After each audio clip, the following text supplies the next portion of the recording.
The dead talk. To the right listener, they tell us all about themselves, where they came from, how they lived, how they died, and who killed them. These are the words of Val McDermid, the author of Forensics, The Anatomy of Crime. With the right methods and an analytical mind, we can solve any crime. Another crucial thing required for solving crime is the right intention. The investigator has to be the right listener. But why are we being so morbid today? Because in today's edition, we will talk about a 20-year-old case that still remains hazy. Biplab Das was just 21 when his body was found in a graveyard in Mawlai Mawroh. Investigators later found that the student of St. Anthony's College was abducted for ransom and later killed. 20 years on, several questions remain unanswered, pointing at a careless investigation that led to the acquittal of two prime accused in the case, Bernard and Bonnie Lingdopawa. They were acquitted last month. In the Meghalaya High Court's words, the investigating agency made a mess. Biplab went missing on February 18, 2006. His body was found on 21st February. It seems that the accused were known to Biplab. During the course of the investigation, the motive of the murder could not be established properly. If money was the reason for kidnapping Biplab, then why wasn't the ransom call made immediately on that day? Why were the ransom calls made from Guwahati and that too only after killing Biplab? More disturbing is that the police found it irrelevant to collect call details from the two PCOs in Guwahati and put them as evidence. The police questioned Nirvika Singhania, a close friend of Biplab. She told the investigators that Biplab's laptop was with her, which he was supposed to collect later. Did the police find any evidence in the content of the laptop? According to sources close to Biplab and Nirvika, the two were in a relationship. Even Bernard in his statement said that Biplab and Nirvika got married without the knowledge of Nirvika's family.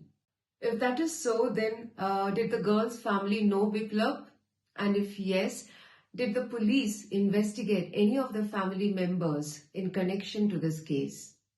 According to the witness list, none of the Singhania family members except Nirvika were questioned.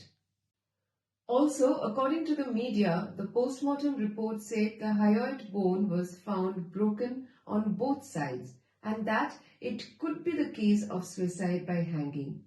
Was the doctor not sure about suicide? Because in forensics, strangulation and hanging would have distinct marks, and hyoid bone fracture is a mark of manual strangulation. If the post-mortem report was not convincing, did the police think of going for another round of post-mortem?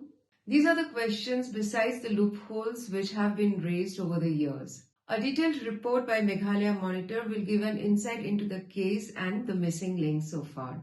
You can read the report from the link given in the description. Biplab's case reminds one of the Rizwanur Rahman case in Kolkata. Rizwanur's body was found beside a track just a month after his marriage. Rizwanur and Priyanka Todi got married secretly. Priyanka is the daughter of Ashok Todi, the owner of Lux Cozy. In a suicide note, Rizwanur mentioned the name of Ashok Todi and 4 others for pushing him to the brink. A CBI inquiry into his death showed that he did commit suicide. However, Rizwanur's brother filed a case, and based on this, the High Court of Calcutta set aside the CBI inquiry report and ordered a fresh inquiry into the death of Rizwanur on the basis that it was a murder. Coming back to Biplab's case, was the contract killing angle even considered in this case? And if not, why not? Because clearly the investigation could not strongly establish the motive of Bernard and Bonnie. If Biplab committed suicide, then who buried his body and why? The Meghalaya High Court pointed out the loopholes, which were stark. Then why wasn't a re-investigation ordered? The Supreme Court acquitted Bernard and Bonnie last month. With the acquittal, one wonders who killed Biplab or who pushed him to the brink to commit suicide. Probably the dead needed a good listener to know his tragic story. So now the question remains, will Biplab's family get justice?